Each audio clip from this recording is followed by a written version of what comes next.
성경 해석의 원리 다 같이 시작. 존재, 본질과 형태, 계시의 점진성, 원리의 반복성, 직선적 역사관, 다중적 해석, 역사적 지평. 옛날에 했으니까 그래도 잘 나오는구나. 남야구 영선이는 잘 나와야 돼. 이것만 제대로 충분히 숙달을 해서 자기가 적용시킬 수 있으면은 더 이상 할 거 없어. 이게 제일 중요해. 지난번에 말했듯이 모든 것에는 원리가 있어. 세상 만사에는 원리가 있어. 그 원리가 뭐냐? 그 원리가 바로 그걸 푸는 열쇠가 되는 거예요.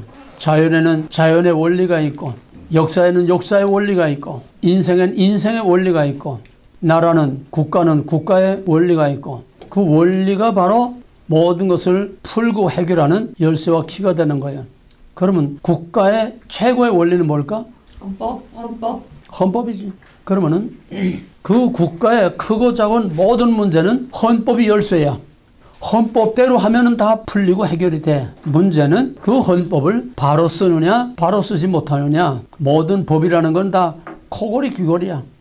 어떻게 해석하느냐, 어떻게 적용을 하느냐, 거기에 따라서 천태만상이 되는 거야. 법률은 아주 그 법 조문으로 딱 돼 있어도 그 조문을 어떻게 해석하고 어떻게 적용하느냐, 해석과 적용이 문제가 돼. 성경과 똑같은 거야. 내가 교회를 건축하면서 하도 건축업자가 말썽을 부리고 그냥 나를 그냥 막 고소하고 막 그냥 난리를 쳐가지고 정말 죄 없이 검찰에 끌려다녔는데, 변호사를 이 사람 저 사람 물어보면은 변호사마다 다 달라. 다를 수밖에 없어. 법 적용 해석이 다 다르니까.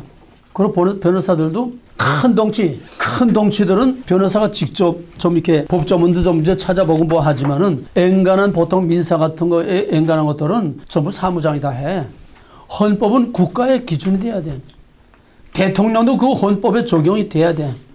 북한이라는 사회는 그 헌법이 있어요. 헌법도 있고 국회도 있어. 소위 인민위원회라고 하는 헌법 위에 인민위원회가 있고, 인민위원회 위에 당이 있고, 당 위에 당의 규약이 있고, 그 당 규약 위에 수령이 있어. 다 있어. 있기는 국회도 있고 헌법도 있고 내각도 있고 다 있어. 근데 모든 법 위에 초법적인 절대자, 그게 법이야. 우리나라 법이 제대로 집행되면 세상에 이렇게 될 수가 없어. 그래서 법도 원칙이고 기준이지만은 다 해석과 적용이 다를 수 있기 때문에, 그래도 거기에 법 중에 또 하나 법이 있어. 그건 뭐냐면 그건 판례라고 하는 거예요. 판례. 이런 케이스에는 어떤 판결이 나왔느냐. 판례라고 하는 것이 법전보다도 더 많아. 쫙 변호사 사무실이나 이런 데 가보면 판례가 쫙 많아. 같은 제목이라도 같은 케이스라도 판례에 따라서 그 법조문을 적용시키는 것이 가장 공정한 판결이 나오는 거예요. 근데 지금 판례도 없고 그냥 완전히 다 무시하고 정권이 법 위에 군림하는 북한식이야. 자, 이건 딴 얘기고 그냥 넘어가고 세상 만사는 다 원칙과 원리가 있다.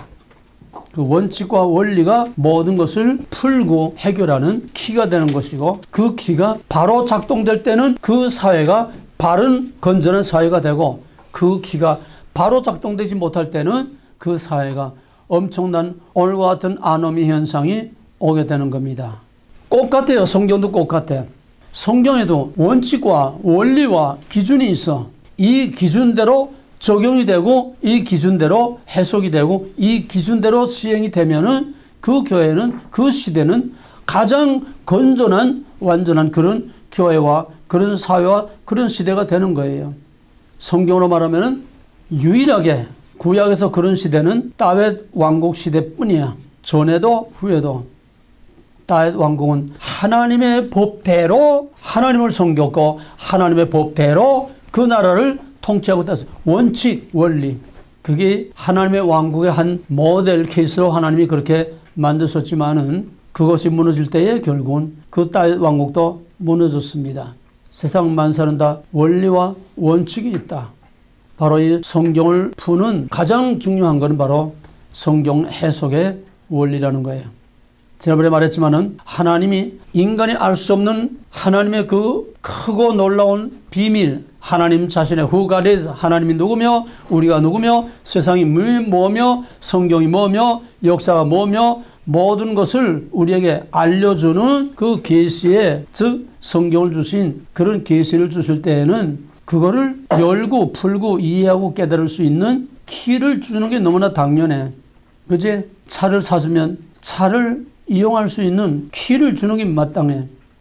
모든 상품에는 매뉴얼이 다 있어. 매뉴얼. 이 상품은 어떻게 사용한다, 어떤 걸 조심해야 된다, 매뉴얼이 다 있어. 그게 뭐야? 원리야, 원리. 그 상품, 그 기계의 원리야.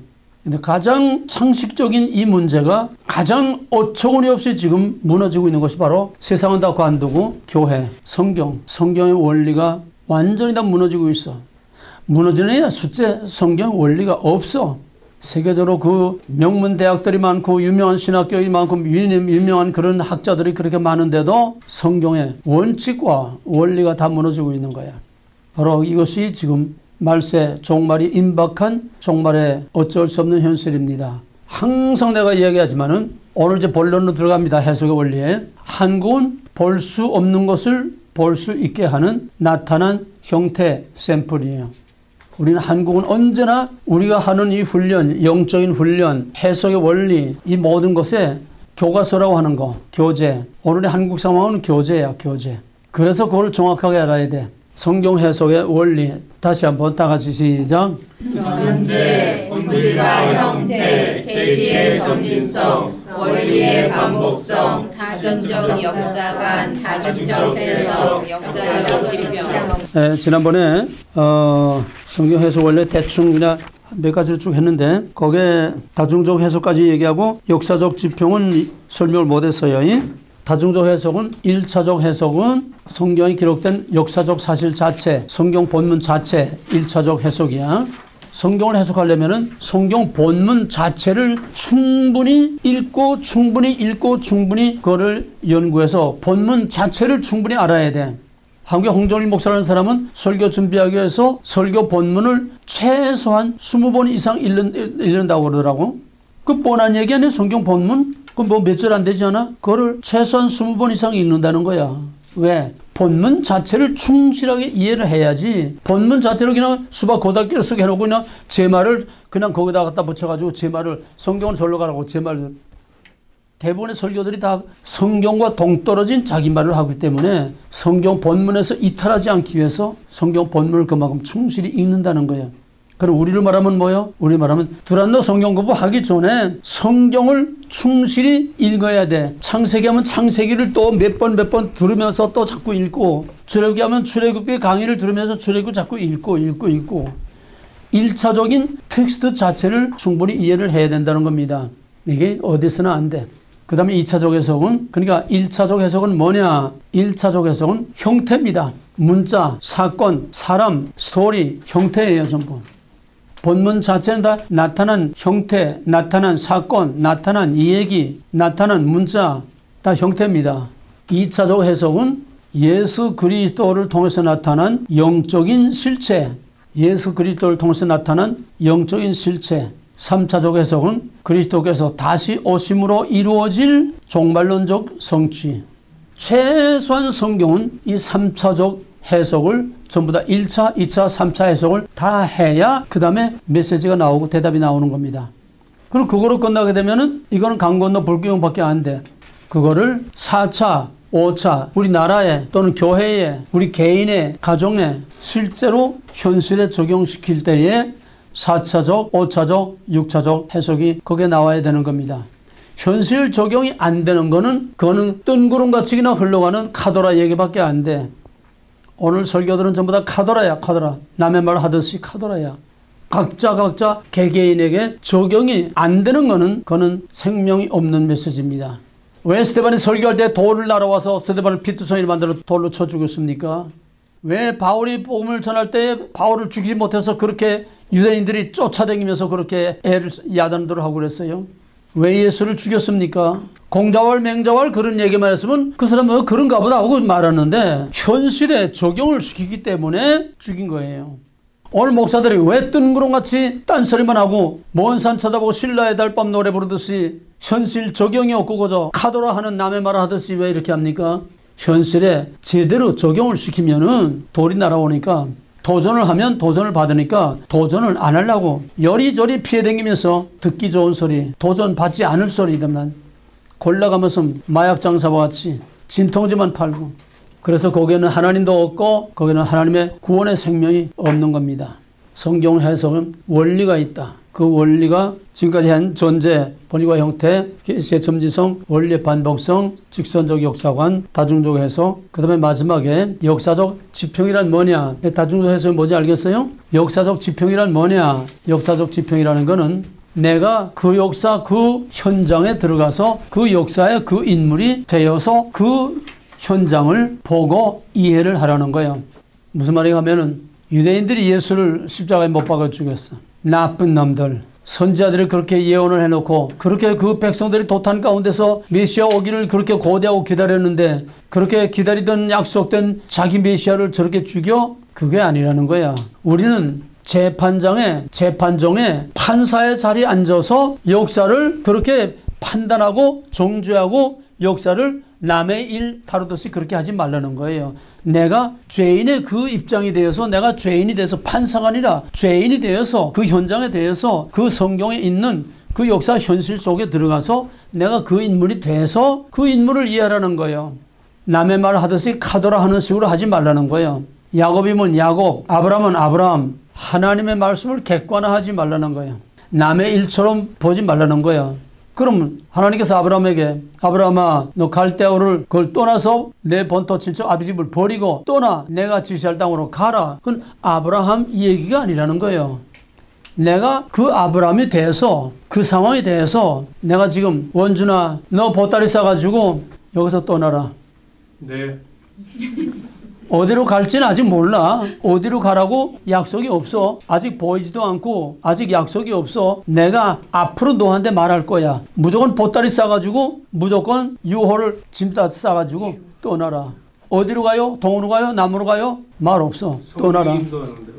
바로 그거야. 그게 성경이야. 이렇게 되면 우리는 성경을 그냥 남의 이야기 보듯이 그렇게 볼 수가 없어. 하나하나가 다 내가 되면은 그 못된 놈, 사기꾼, 거짓말쟁이, 하나님도 쏘이고 아버지도 쏘이고 자기 형도 쏘이고 삼촌도 쏘이고 돌아가면 사기나 쳐먹고 쏘기나 먹고 약탈자, 야곱, 가망이 없는 인간, 그레버, 못된 놈. 하나님도 그런 걸 그 충실한 에서를 놔두고 그런 걸 하나님께서 손들어줘.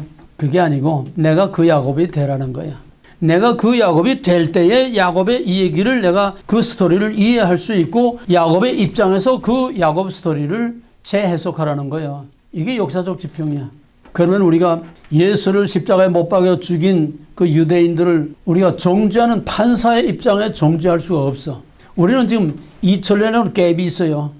오늘의 우리가 살고 있는 상황과 오늘 우리가 알고 있는 예수, 오늘 우리가 알고 있는 하나님, 오늘 우리가 알고 있는 성경 이거하고 그 당시에 그 사람이 모세오경밖에 없던 그 유대인들이 그들이 알고 있는 하나님, 그들이 알고 있는 예수, 그들이 처한 그 상황, 그 유대 사회 상황, 그런 상황하고는 너무나 갭이 커. 2000년과 그 사회 상황과 문화와 종교적인 분위기 모든 상황이 너무나 갭이 커. 그런데 우리는 아무 책임도 없는 것처럼 우리는 판사의 자리에 앉아서 못된 놈, 정죄를 하는 입장에 이런 해석을 하지 말라는 이게 역사적 지평이야.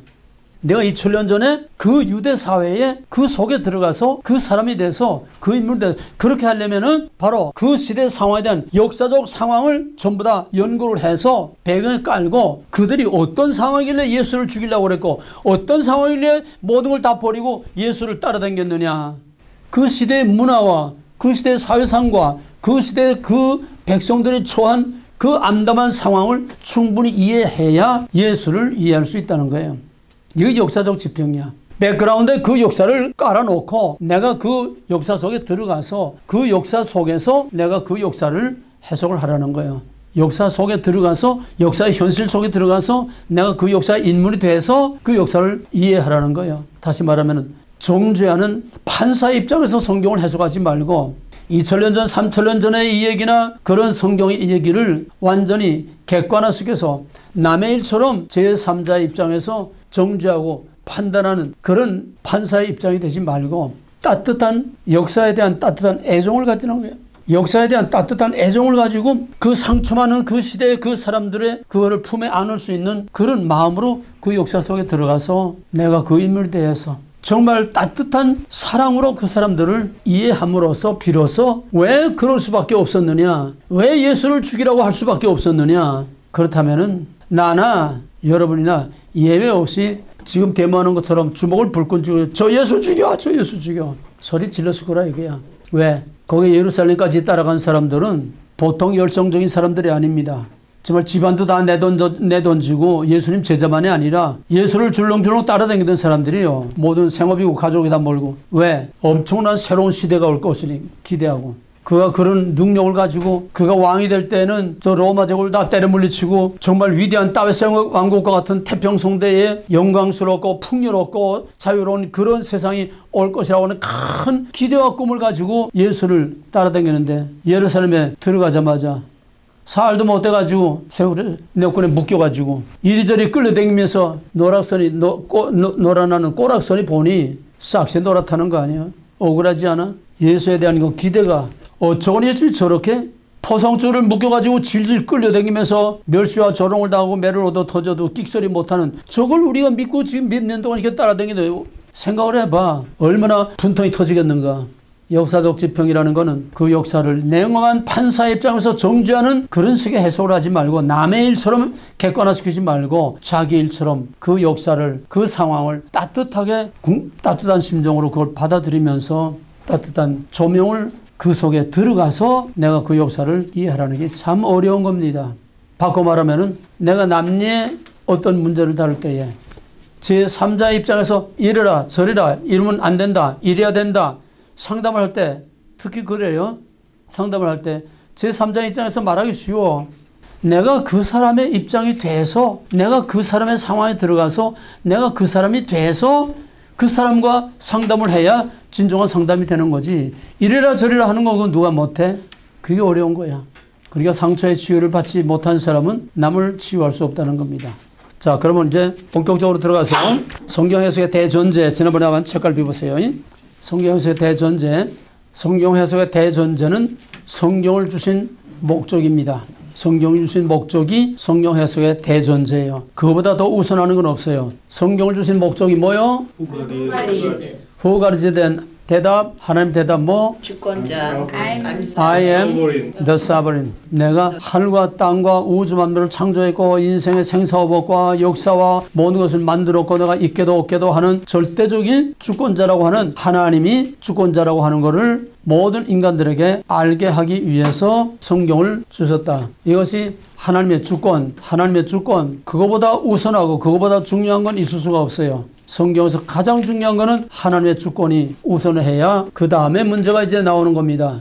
하나님 누구냐? 이거는 수도 없이 얘기해야 될 거며 계속 반복해 나옵니다. 왜? 하나님이 누구냐를 바로 알지 못하면은 나머지 아무것도 알 수가 없어.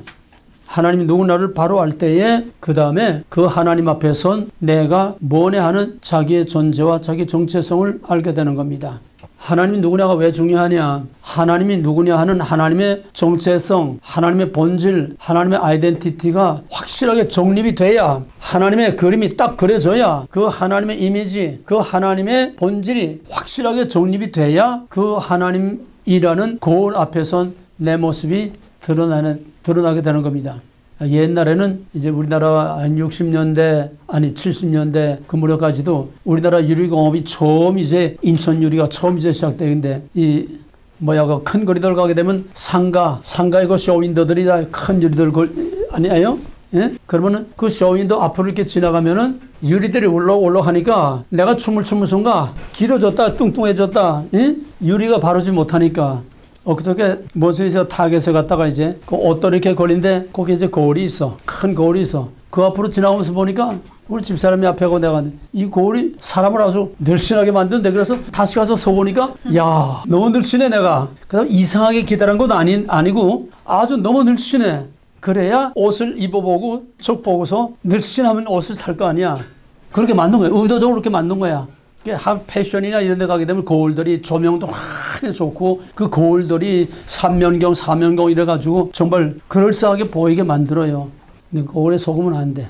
거울이 바르고 정확할 때에 나의 정확하고 바른 모습을 보여주는 거지 거울이 조작이 되거나 인위적으로 조작이 되거나 거울이 잘못되면 내 일그러진 잘못된 모습이 드러나지 내 본래의 모습이 드러나지 않아. 이게 신앙의 문제, 가장 심각한 문제입니다. 올바른 하나님 상, 올바른 신관, 하나님이 누구며 어떤 하나님이냐, 그것도 객관화된 그런 교리와 지식이 아니라 진짜 그 하나님과 나와의 관계에서 하나님이 과연 나에게 어떤 관계가 있으며 나와 어떤 상관관계가 있는지 하나님을 정확하게 알 때에 그때 비로소 나의 정체성이 드러나는 겁니다. 쉽게 말하면 하루 강아지 법무선 줄 모른다고 하나님을 바로 모르니까는 하나님을 강아지 끌고 다니면서 조깅하듯이 제멋대로 끌고 다니고 제멋대로 이용하고 제멋대로 하는 거예요. 요즘 하나님은 조깅 끌고 다니는 강아지밖에 안 돼. 그냥 막 끌려다니고. 그럼 누가 누구에게 끌려다녀야 돼? 우리가 강아지 돼서 하나님의 손에 끌려다녀야지. 이 세상이 거꾸로 되고 있어요. 왜? 올바른 하나님을 몰라서 그래. 신학교를 나오고 뭐 MDB 뭐 나오고 뭐 박사 학위를 받았어도 하나님을 바로 몰라서 그래. 왜 하나님을 바로 모르느냐? 하나님을 만나지 못해서 그래. 지금 전 세계에서 트럼프라는 이름 모르고 트럼프라는 얼굴 모르는 사람 아마 거의 없을 거예요. 앵간한 야만이 아니고 뉴스라도 보는 사람들은 트럼프 얼굴, 그 희한한 얼굴, 트럼프 그 이미지, 이름 다 알 거예요. 근데 그건 트럼프를 아는 거 아니야. 진짜 트럼프를 안다면은 트럼프하고 같이 살아봤든지 또 룸메이트를 같이 해봤다든지 어떤 인간관계로 같이 경험, 트럼프와의 어떤 삶을 경험한 그런 과정을 통해서 그가 누군가 아는 거예요. 이게 제대로 아는 거지. 몇 년 전에 인터넷에 보니까 아주 미국을 아주 노무현 때가 가니까 노무현 때 한참 반미운동이 거셀 때 어떤 교수가 미국에 대해서 이제 평을 했는데 아주 악평을 해놨어. 미국은 이런 나라다. 악평을 쫙 해놨어. 미국에 유학해가지고 박사까지 따가지고 간 사람이 그럼 그 사람은 미국의 껍데기만 봤지 미국이라는 그 정체, 미국이라는 그 실체, 진짜 미국이 뭔지를 전혀 모르는 사람이야. 또 대조적으로 요즘 그 이충훈 교수라고 아주 그 사람 아주 대단한 사람이에요. 대단한 학자입니다. 그 사람은 미국 사람보다도 더 깊이 알아요. 미국은 이런 나라다. 왜? 너무 미국을 깊이 연구하고 물론 미국에다 공부해서는 껍데기 아니라 미국이란 나라가 어떤 나라인지 역사적으로 또 국제관계에서 또 모든 그 과정을 통해서 미국이란 나라가 어떤 나라인지 너무 정확히 알아요. 미국의 정체를 아는 거야. 본질을 아는 거야. 한 사람 미국의 껍데기만 보고. 요즘 목사들이 우리가 트럼프를 아는 그런 식으로 어떤 사람은 트럼프를 아주 정신병자라도 그러고 어떤 사람들은 그래도 뭔가 가지고 있을 것이다. 뭐, 나름대로 다 해석을 하고 있지만은, 아직 트럼프를 진짜로 아는 사람은 극소수에 지나지 않는다고 난 봐요. 몰라. 겉으로 나타난 거 가지고는 몰라요. 그러니까, 올바른 하나님의 정체성 앞에 딱 설 때에, 먼저 하나님의 정체성이 정확하게 정립이 될 때에, 그 다음에 그 앞에 서는 나의 모습이 드러나게 되는 겁니다. 누가복음 5장 7절에 보게 되면은, 베드로가 밤새 갈릴리바에서 고기를 잡다가 베드로는 거기서 아주 잔뼈가 굵은 사람 아닙니까? 그 갈릴리 바다 뭐 큰 바다도 아니고 호수인데 밤새 고기를 잡다가 한 마리도 못 잡으니까 어떤 낯선 머스마 같은 청년이 하나 오더니 저쪽에다가 그물 던져보라고 그래. 자긴 조상 때부터 그 바다에서 고기를 잡아먹고 살았는데 그래 거기다가 그물을 던졌더니 그 그물이 찢어지게 2배가 가라앉을 정도로 엄청 지금까지 들어보지도 못한 정말 뭐 갈릴리 그 호수에 고기가 거기에다 몰렸던 것처럼 그리고 엄청난 고기를 잡았어. 배가 육지에 채 닿기 전에 덤벙덤벙 그 급한 성질에 덤벙덤벙 뛰어내려와서 예수님 앞에 엎드려서 주여 나를 떠나서서 나는 죄인이로소이다. 그게 뭡니까? 그 청년이 누군지를 알아봤다는 거예요. 이건 하나님이 아니고는 유대인들은 그 천사를 믿지 않습니까? 이건 하나님이나 천사가 아니고는 그럴 수가 없다는 거예요. 우리가 여기서 잔뼈가 걸렸는데 예수가 누군지 알아본 거예요. 그냥 그 앞에 나는 죄인이로소이다. 당신을 알아보지 못했습니다. 당신이 그런 분인 줄 내가 알아보시질 못했습니다. 그게 베드로의 가장 진실된 첫 번째 신앙 고백이었습니다. 근데 그것도 잠깐이죠. 그때는 아직 제자가 아니었으니까. 그 다음에 예수님 제자가 되고 나서 예수님께서 이제 마지막 거의 돼가지고 한 3년 거진 따라다녔죠. 예루살렘 올라가기 전. 너희가 나를 누구라고 하느냐? 뭐 엘리야다 뭐다 그러니까 너희는 나를 누구라고 하느냐? 그때 베드로가 그랬죠. 저는 그리스도에서 살아계신 하나님의 아들입니다. 바이너시마나 옳다. 그러나 이것은 내 말이 아니고 내 신앙 고백이 아니고 넌 아직 내가 누군지 몰라. 하나님이 내 입을 통해서 그렇게 말하게 하신 거지. 넌 아직 내가 누군지 몰라.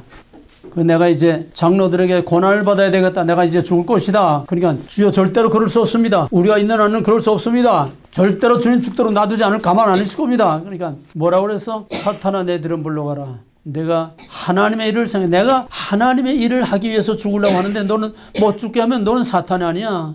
그 베드로의 신앙 고백이 아니야. 베드로는 예수와 3년 따라다니면서도 예수가 누군지 몰랐어.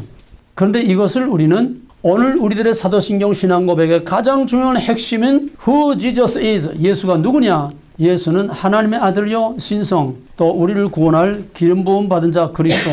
신성과 인성, 신학적으로 예수가 누구냐는 우리들의 오늘 신앙 고백의 가장 기본 틀이 되는 위대한 신학적인 신앙 고백을 한 겁니다. 이거는 보편적인 객관적인 You are, 당신은 그리스도죠. 하나님의 아들임이 나와는 상관이 없고 거기 내가 아이가 없어. 그죠? 베드로의 신앙 고백이 아니라 이게 객관적 보편적인 신학적 신앙 고백이지 베드로 개인의 신앙 고백이 아니었던 거예요. 예수를 객관화된 객관적인 하나님의 아들 또 사람의 아들 신성 인성 객관적인 신학을 얘기했지만은 자기와는 상관없다는 게 아직 예수가 누군지 몰라. 그러니까 부인했잖아. 그러나 요한복음 20장에 보게 되면은 예수님께서 제자들이 문을 굳게 닫아 걸고 있는데 부활하신 주님께서 펑 나타났었어. 가장 의심이 많던 도마가 베드로가 무덤 갔다가 이제 예수님이 부활했다는 말을 하니까는 내가 내 눈으로 보기 전에 내가 믿지 못한다. 의심이 많던 도마에게 내가 부활한 바로 예수다. 내 손과 요크를 만져보아라 하니까는 그때 도마가 만져보지도 못하고 그 앞에 엎드려서 베드로의 신앙 고백처럼 주여 나를 떠나서서 나는 죄인으로소이다. 꼭 그렇게 말하지는 않았지만은 My Lord, My God. 당신은 나의 주, 나의 하나님입니다. 이 도마는 진짜 예수를 진짜 신학적인 고백이 아니라 당신은 나의 Master, 나의 Lord, 나의 하나님, 나의 여호와, 나의 구속주, 나의 주, 나의 하나님입니다. 도마는 그때 예수와 만난 거예요. 진짜 예수의 정체성하고 만난 겁니다. 이게 진짜 신앙 고백이에요. 베드로의 신앙 고백은 오늘 우리들이 전도사 전질반생 그 아들 예수 그리스도를 믿사오니 전부 이거야. 객관적인 신앙, 보편적인 신앙 고백, 신학적인 신앙 고백. 신학적인 신앙 고백 하는 사람들은 수도 없이 많은데 도마처럼 예수를 진짜 만난 자는 그렇게 많지 않아요. 왜 예수를 모르느냐? 예수를 진짜로 만나보지 못했기 때문에 예수를 수없이 외치면서 예수 말을 하면서 찬양을 하고 기도를 하고 하면서도 진짜를 예수를 아는 사람은 그리 많죠. 왜? 오직 예수를 만난 자라야 진짜로 알 수 있는 겁니다. 오늘 예수를 만나보지 못하고 카더라 하는 사람들이 성경을 제멋대로 해석하고 예수를 제멋대로 끌고 다니면서 자기 영광, 자기 성공, 자기 배나 불리고 하는 이런 장돌배들이 나오게 되는 겁니다. 예수가 누구냐? Who God is. 율법이란 뭐예요? 하나님의 주되심. 복음이란 예수님의 주되심. 그렇게는 말하는데 그건 베드로의 신앙 고백이야. 진짜 도마와 같이 My Lord, My God. 그러면 하나님의 정체성을 정확히 제대로 알고 모르고의 차이가 얼마나 크냐. 그 대표적인 샘플이 바로 바울이에요. 어떤 목사님은 사울이 변하여 바울이 되고 우리도 사울이 변하여 바울이 되는 것처럼 변화되어야 된다 그러는데 사울과 바울은 딴 사람이 아니야. 바울은 로마식 이름이고 사울은 히브리식 이름이에요. 우리가 한국 이름 가지고 있으면서 미국에서 또 미국 이름 쓰고 있잖아요. 그러면 한국 이름 가진 나하고 미국 이름 가진 나하고 내가 이창구가 변하여 제임스가 됐다. 아니잖아요. 그 사람이 그 사람이야. 하나는 로마, 하나는 히라보. 그럼 뭐냐? 이름이 아니고 바울은 유대인들 중에서 가장 총망을 받는 율법학자였습니다. 가말리엘 대학자 가말리엘 문화의 아주 수제자로서 그를 대신 이어받는 장래 총망을 받는 그런 율법의 대학자예요. 그가 얼마나 하나님께 열심이었으면 예수 믿는 자를 다 잡아 죽이려고. 왜? 예수 믿는 자들은 예수는 율법의 파괴자요. 하나님이 한 분이신데 뭐 또 예수가 나와 하나님은 하나이다. 내가 하나님이다. 뭐 무슨 뭐 정신병자 같은 소리 하니까 예수 믿는 자들은 다 죽여야 된다. 이게 하나님께 충성하는 겁니다. 열심히 예수 믿는 자들을 잡아 죽이려고 가다가 다메섹에서 가는 길에 임자를 만난 거예요. 예수에 관한 아니 하나님에 관한 객관적인 지식만 가지고 있다가 진짜 하나님, 진짜 예수를 만난 겁니다. 이게 차이예요. 오늘날 크리스찬들이 왜 이 지경이냐, 오늘 교회 목사들이 다 왜 이 지경이냐, 바울 같은 열심으로 하나님을 만나지 못해서 그래. 하나님을 만난 사람들 많이 있어요. 특히 70년대는 뭐 엄청 깨지고 터지고 회개하고 난리들이 나서 성령 받고 은사 받고 능력 받고, 우선적으로 하나님을 한번 만나는 결정적인 모멘트는 절대적으로 필요합니다. 그게 있고 없고가 현격한 차이가 있는 거예요. 그러나 과거에 한번 만난 거 가지고 되는 건 아니에요. 하나님을 한번 만나는 거로 되는 건 아니에요. 바울이 다메섹 도상에서 예수 한번 만난 거 가지고 되는 게 아니야. 하나님을 가장 잘 안다고 팔아먹은 게 누구예요? 미스터 조안이에요? 근데 그거 가지고 어떻게 됐어? 600억을 해먹어서 실형을 받았어. 그래도 또 사회적인 명분이 있으니까 또 이제 종교 문제고 하니까는 몇 년, 3년인가 얼마가 실형을 때리고 또 집행유예 해가지고 깜빵에 가지는 않아서 지금 형이 집행 중이야. 근데 지금 교회 부정이 또 드러나가지고 게다가 미투 사건까지 또 걸려가지고 지금 왜 그래? 하나님 만난 사람은 왜 그래? 하나님은 한 번 만난 거로 되는 게 아니고 하나님과 늘 같이 사는, 동행하는 삶, 계속되는 동거하는 삶을 사는 게 중요한 거예요. 하나님 만난 사람들, 은사 받은 사람, 능력 받은 사람들, 뭐 내놓으라고 뭐 주름 잡던 사람들, 쨍쨍한 사람들 얼마나 많이 있어요. 근데 우리가 성경 역사에 보게 되면은 처음에는 다 잘 나가다가 막판에 다 개판들이 되는 게 공통된 성경의 역사들이야.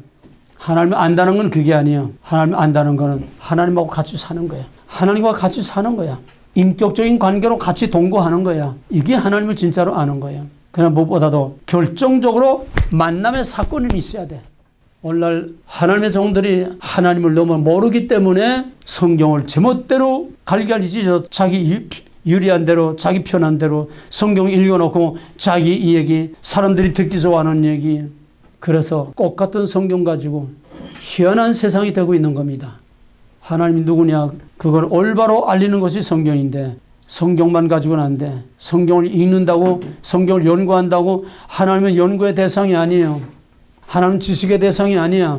하나님은 인격신이로서 우리와 인격적인 관계, 릴레이션십. 아까 도마가 My Lord, My God, 나와 예수와의 새로운 하나님과 인간과의 관계가 형성되는 거, 이게 믿음이야. 교회 다니는 게 믿음이 아니고, 성경 많이 아는 게 믿음이 아니고, 신학박사 되고 목사 되는 게 믿음이 아니야. 목사들의 가장 심각한 문제는 자기가 알고 있고 자기가 말하고 있는 성경의 지식이 마치 자기 믿음으로 착각을 하고 있어. 지식과 믿음을 착각하고 있어. 믿음이란 지식이 아니야. 믿음이란 인격적인 관계야. 인격적인 관계.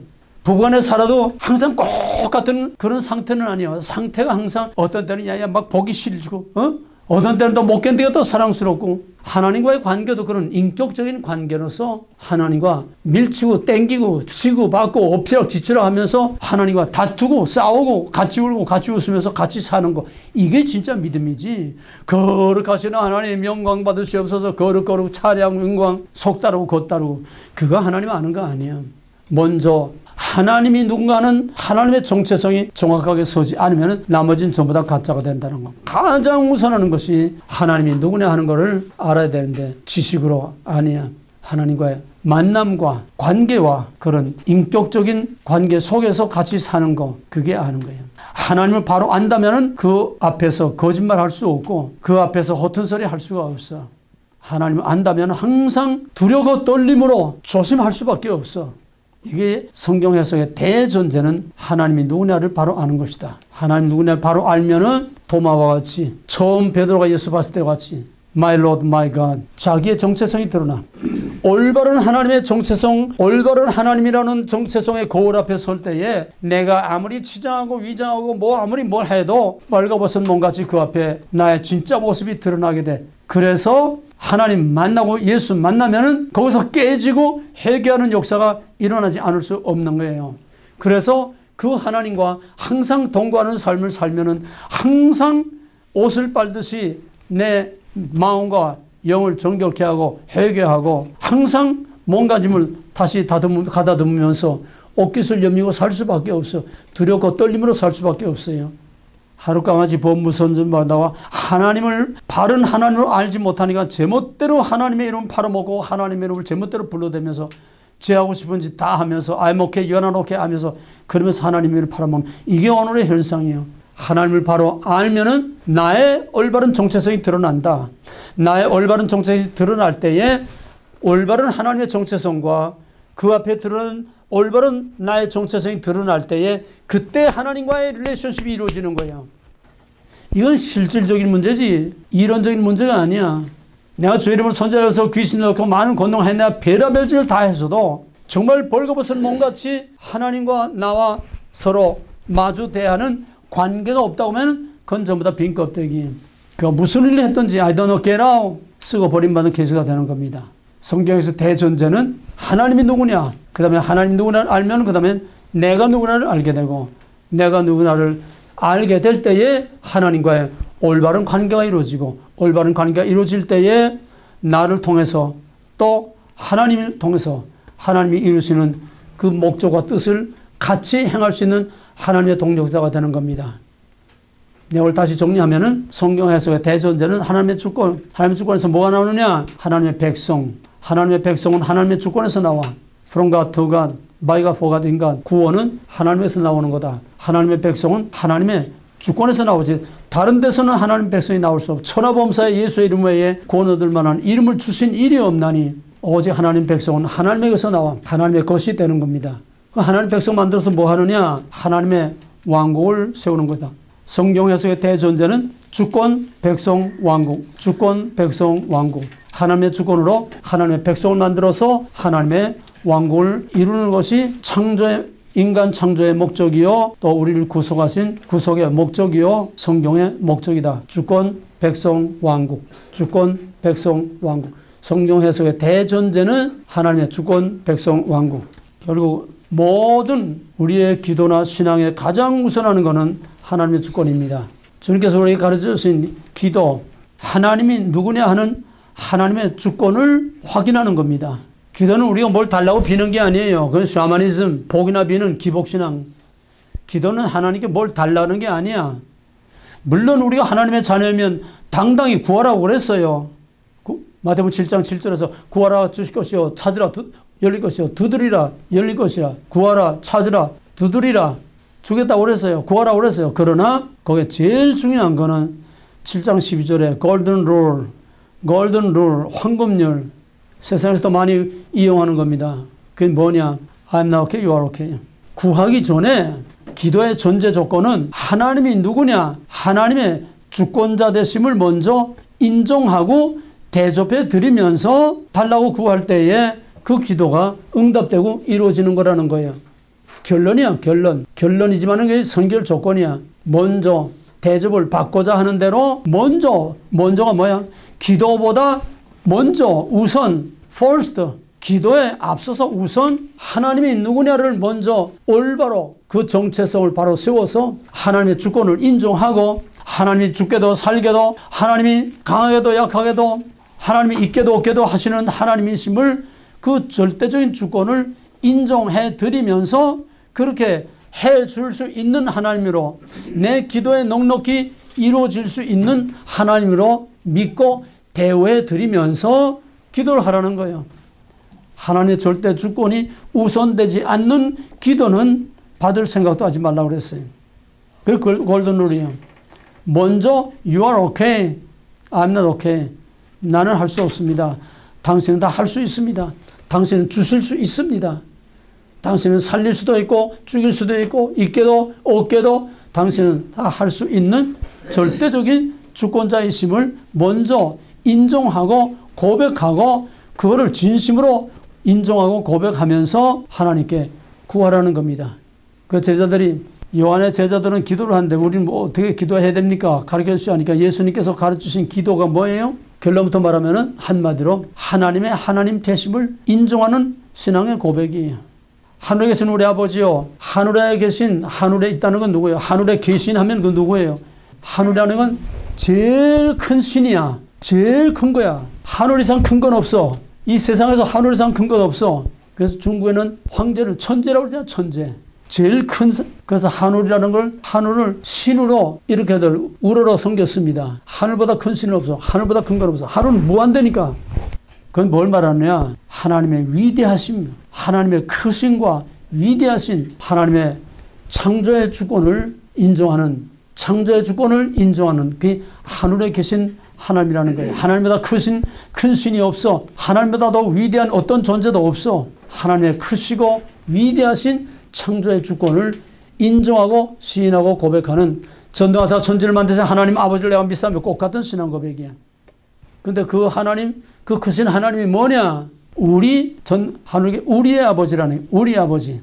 근데 전능하사 신앙 고백에서는 전능하사 천지를 만드신 하나님 아버지를 내가 믿사오며, 그거는 하나님과 나와의 관계야.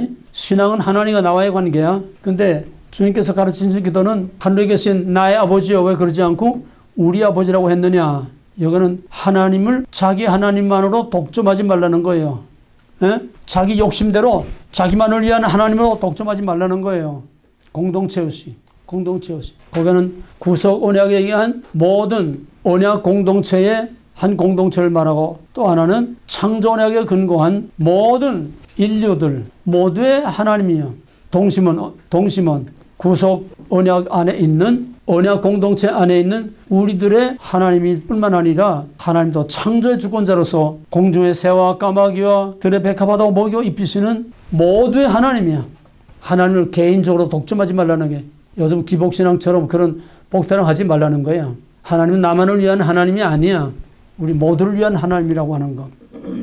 그 다음에 이름이 거룩히 여김을 받으시오며, 그 뭐야? 다 하나님 주권 얘기하는 거야 지금. 하나님의 이름이 거룩이라는 게 뭐지? 구별이야. 하나님의 이름이 구별이라는 건 유일하신 전상천하, 유일하신 하나님, 거룩하신 하나님, 구별되는 하나님, 만물로부터, 모든 신이라는 것들로부터, 모든 인간들로부터, 온 우주 모든 피조물들로부터 구별되는 그런 하나님으로 받들어 섬기기를 원합니다. 하나님은 우리가 구별해 줘야 구별되는 거야. 하나님 자신을 거룩하신 하나님이시여. 우리가 그런 거룩하신 하나님으로 구별해 드리기를 원합니다. 하나님의 절대적인 유일하신 하나님의 주권, 거룩하신 하나님을 하나님으로 받들어 모시겠다는 거예요. 그 다음에 뭐지? 나라 임하옵시며, 이건 나라가 아니고 Your kingdom come, 당신의 왕국이 이 땅에 임하기를 원합니다. 그건 뭐냐? 왕국이라는 건 통치입니다. 당신의 주권적인 통치가 이 땅에 이루어지길 바랍니다. 뜻이 하늘에 승하시 땅에서도 이루어지다. God's will, 하나님의 계획, 하나님의 의지, 하나님의 목적, 하나님의 뜻이 창세전에 하나님이 디자인하고 설계하신 그 계획하신 하나님의 뜻이 오늘 이 땅에서 내가 기도하니까 나를 통해서 이 땅에서, 우리를 통해서 이 땅에서 이루어지기를 원합니다. 하나님의 뜻이 이 땅에서 이루어지고 하나님의 통치가 이 땅에서 나타나기를 원합니다. 전부 다 하나님의 주권이야.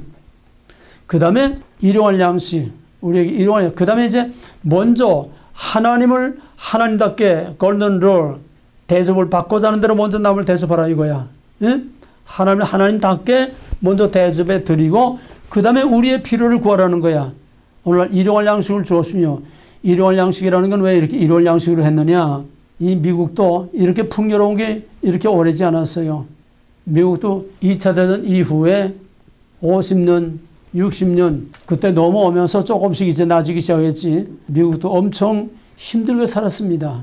더더구나 우리 한국은 말할 것도 없고, 더더구나 2000년 전에 유대 사회는, 아니 중세 시대까지도 부익부 빈익빈, 중세 귀족 아니면 전부 다 노예입니다. 봉건 사회에서 귀족 아니면 노예예요. 농노.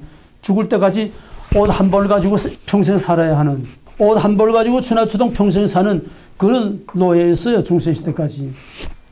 이 기도가 나올 그 당시의 유대 상황은 일용할 양식이 심각한 문제가 되는 겁니다. 하루 한 끼 한 끼에 한 빵을 먹고 넘어가는, 이게 심각한. 우리나라도요, 6.25 전에도 말할 거 없고, 뭐 6.25 때는 더하고, 6.25 전에까지도 뭐 6.25 때는 전쟁시대니까 뭐 더하면 말하고, 뭐 풀뿌리 다 삶아 먹고 할 때니까 그건 말할 것도 없고, 70년대까지만 해도, 70년대 초반까지만 해도 우리나라는 한 끼 한 끼 먹고 사는 게 그게 큰 걱정이었습니다.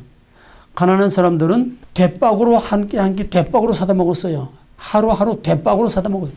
쌀가게 가서 요만한 대박, 한 대박을 사다가 그걸 죽을 끓여 먹고, 나도 그렇게 살았어요. 일용할 양식이 문제네. 그때 손님이라는 거는 꿈도 못 꿔요. 누가 하나 와서 한 끼라도 축낸다 하면은 이건 엄청난 겁니다. 그러니까 우리가 사람을 뭐라 그래? 식구라 그래, 식구. 먹는 입. 먹는 입이야. 그렇게 먹는 게 무서웠어요. 더더구나 2000년 전에 유대 사회는 한국보다 더하죠. 그러니까 일용할 양식이라는 거는 한 끼 한 끼를 구하라는 게 아니고, 첫째는 우리의 먹고 입고 쓰고 사는 모든 것들이 다 당신 것입니다. 창조주이신 당신 것입니다. 하나님의 창조의 주권을 인정하는 거야. 신앙 고백입니다. 그 다음에 일용할 양식은 두 번째는 한날 고생 한날 족한 줄로 하려고 하는 마태복음 6장의 산상수훈에서 무엇을 입을까 무엇을 입는가 염려하지 말라. 이는 다 이방인들이 구하는 것이요 너희는 먼저 그의 나라와 그의 의를 구하라. 그리고 한날 고생 한날로 족한 줄 알고. 무슨 소리냐? 우리의 필요한 것만큼만 구해야지 필요 이상의 구해서 쌓아두지 말라는 거예요. 이 훈련은 언제 했느냐? 광야에서 이게 일월 양식 훈련시키는 거야. 필요 이상 쌓아둬야 다 썩어. 지금은 광야 시대가 아니지만은 지금도 필요 이상 쌓아두는 거에 제 거에 안 돼. 다 썩어. 누가 말해서 예수님이 어리석은 부자에게, 이 어리석은 부자야, 농사가 참 아주 풍년이 져가지고 이 창고가 모자라니까 창고를 더 많이 줘라. 그러고 그 창고마다 가득가득 채우고 내 영혼아 나와 더불어 먹고 마시고 즐기자 할 때에, 야, 이 어리석은 부자야, 내가 오늘 밤에 내 영혼을 불러가면 이 모든 것이 누구 것이 되겠느냐. 크리스천들은 자기 필요 이상 자기를 위해서 세이브하고 쌓아두며 살지 말라는 게, 이게 일용할 양식을 구하라는 겁니다.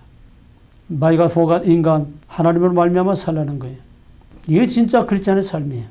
그러는 돈도 벌지 말고 비즈니스도 하지 말고 세이브하지 말라는, 그건 자기를 위해서 하지 말라는 거야. 하나님을 위해서, 남을 위해서, 사회를 위해서, 공익을 위해서 쓰도록 하라는 거지. 자기만을 위해서, 특히 한국 사람들은 잔뜩 벌어가지고 자식들에게 물려주고, 그 유난히 심하지 않아? 미국 사람들은 뭐해? 사회 환원하지 않아요? 내가 이만큼 사회로부터 혜택을 받았으니까 내 죽을 때는 사회 환원. 이게 기독교 정신이야. 필요 이상 욕심 부리고 세이브해 두면 거기다 썩어서 경우에 따라서는 화근이 되고 근심거리가 되고, 필요 이상 욕심을 부리지.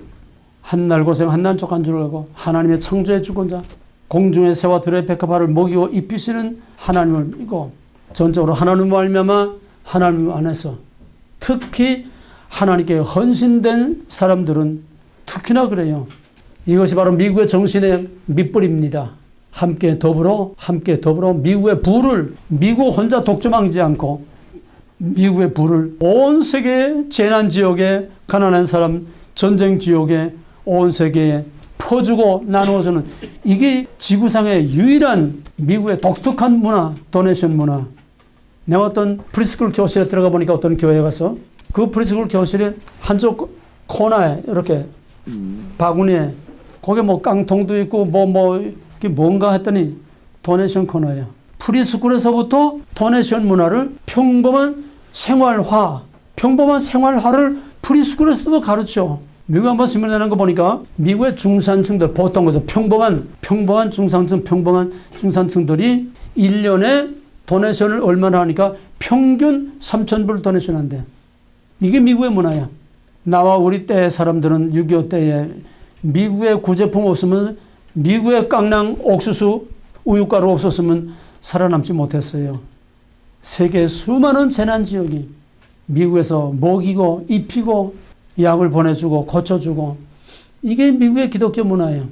이게 일용할 양식, 만물이 하나님의 것이라는 얘기입니다. 하나님의 창조의 주권을 인정하는 거예요. 이게 뭐 자세히 하자면 뭐 끝도 없는 거고, 그 다음에 우리 죄를 사해준 것 같이 우리 죄를 사해줘. 죄를 사하는 거. 예수님께서 누가 보면서 이제 중풍병자 달아내려서 그 중풍을 고칠 때에 그 병을 고친 게 아니라, 소자야 내 죄를 사하였느니라. 그러니까 바리새인들이 옆에 있다가, 저가 네기에 죄 사하는 권능은 하나님밖에 없는데 저가 네기에 감히 하나님만이 할 수 있는 죄 사함을 받으라고 하는 선언을 하느냐. 죄 사하는 건 하나님만의 권한입니다.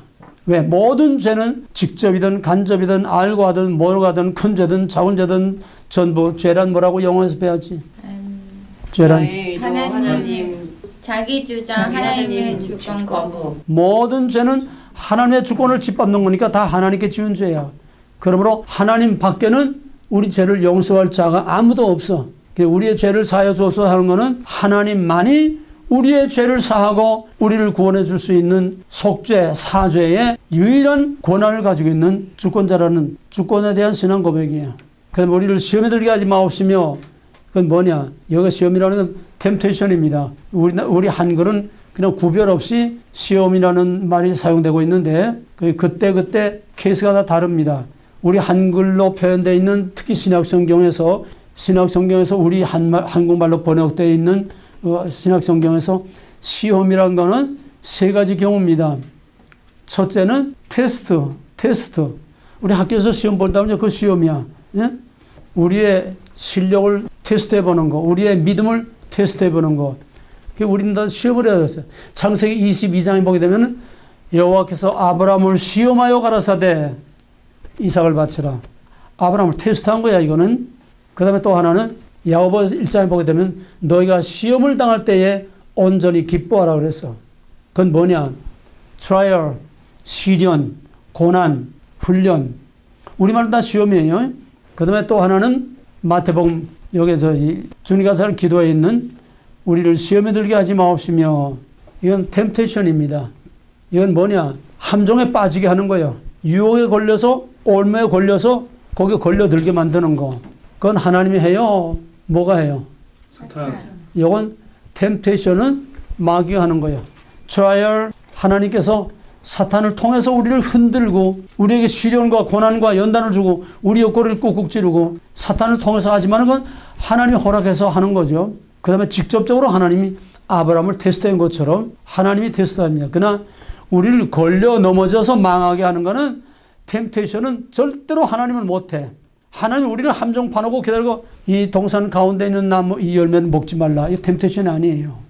아담을 시험해 보려고 해서 함정에 빠져 죽게 만들기 위해서 만들어놓은 함정이 아니야. 그 나무는. 그건 시험과는 전혀 개념이 다른, 그건 이제 거기에 들어가서 공부할 거니까 하나님의 주권 선언이야. 하나님이 우리를 걸려 넘어지게 함정을 파놓거나 올무를 걸거나 그런 걸 안 하셔.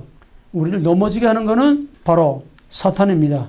그래서 우리가 시험에 걸려 넘어지지 않게 해주시옵소서. 그 말은 뭐냐? 사탄도 하나님의 통치권 안에 있다는 거야.